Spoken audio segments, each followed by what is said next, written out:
Guys, papakita ko nga pala sa inyo yung prutas na kalintulad dyan sa Pilipinas na kung tawagin ay bayabas. Ito nyo yan. Para siyang bayabas dyan sa atin sa Pilipinas, pero hindi, kalintulad lang niya yan. Ang dami guys, dito lang yan sa bakuran namin. Yun yung aming bahay, tapos yun. Kaya nagkalat na lang ako. Dami. So dahil hindi ko pa alam na pwede palang kainin to, kung tawagin dito ay pijowas. So dahil napanood ko kay Inday Mimay, vlogger ng New Zealand dito. So susubukan natin gayahin dahil kinakain pala ito. First time ko nga pala makakita ng ganito, pero yun nga. Tatry ko siya na kainin at kukuha tayo. Ito, malambot na siya. So yung mga naglaglagan ay mga hinog na pala yan guys. Yung mga yun ang dami. So yun, try nating kumuha. Ayan. Ang lalaki niya guys. Ayan. Ang dami. Tapos ito po yan, mga hinog. Magta-try lang tayo ng mga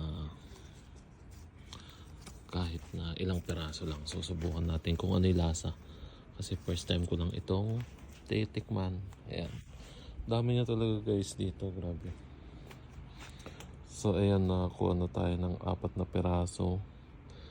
Kaya susubukan na natin kainin. Ayan yung pinakapuno niya guys. Baba lang. Dami yun. Nandito lang yung sa bakuran namin. Ayan. Nagpumpulang pa siya. Ayan o. Dami. Gandun. Ayan. Ito, try na natin to guys. Titikman natin kung anong lasa. Ito. 4 lang muna kasi siyempre hindi ko pa alam kung anong lasa niya, pero try natin. Guys, ito na yan pijowas. Ayan. Tatalupan ko muna, titignan natin kung anong lasa niya.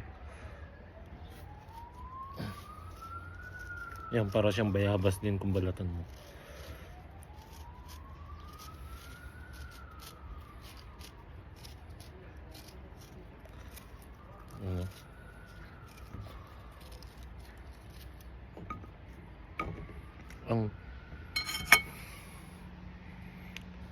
Hindi ko mawari kung ano yung amoy niya, pero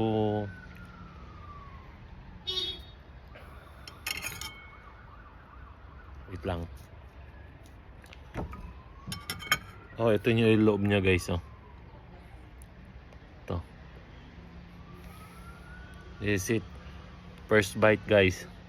Matitikman na natin yung prutas na kung tawagin ay pijowas.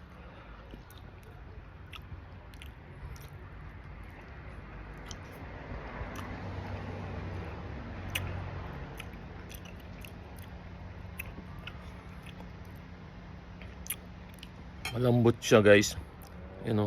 Lambot. Tapos hindi ko lang kung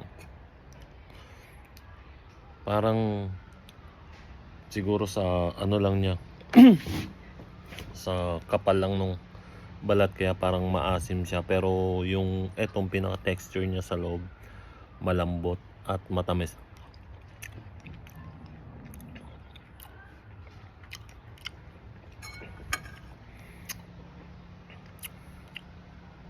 Ayan siguro nga medyo maasim siya onte dito kasi hindi pa masyadong hinog yung nakuha ko, dahil yun nga, hindi ko pa naman masyadong alam kung ano talaga yung the best na kukunin or kakainin, yung bang nalalaglag na o yung pipitasin mo na lang. Pero yun, okay siya para sa akin, sarap. Parang bayabas lang din siya. Sabihin na natin bayabas dito sa New Zealand.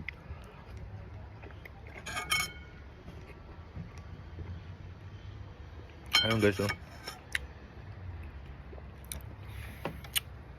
may hugis pahaba at pabilog din siya.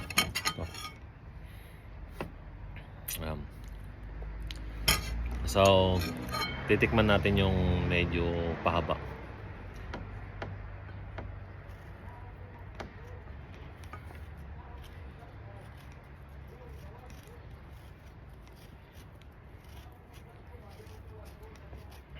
Yan, oh. Para talaga siyang bayabas, guys, sa atin.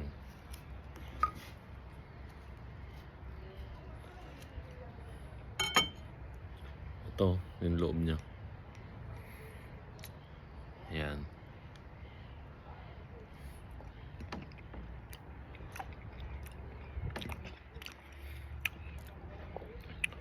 Masarap siya kahit walang sausawan, guys. Para sa akin, masarap siya kahit walang sausawan.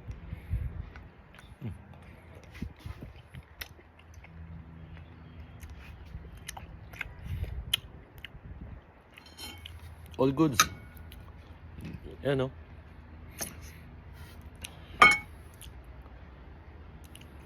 Oh, di ba? Yan yung ano niya. Bayabas talaga siya. Parang bayabas na bayabas talaga sa atin. Yan. So, isa pa, guys. Nasarapan na ako kaya susulit-sulitin ko na.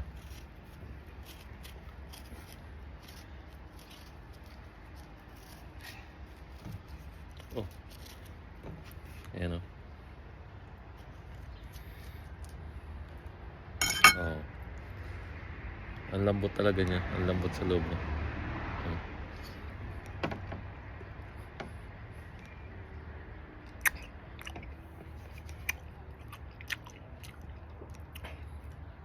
Oh, good. Sarap, guys. Sarap ng pijowas na parang bayabas. Gawig ng bayabas sa atin.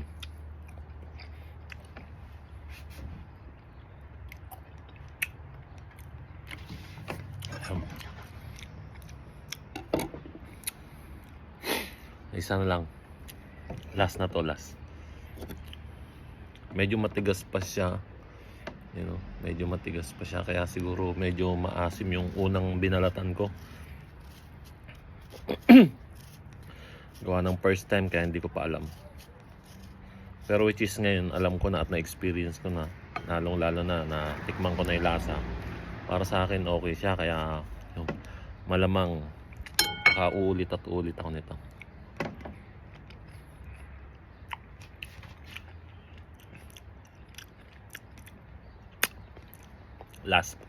Last bite.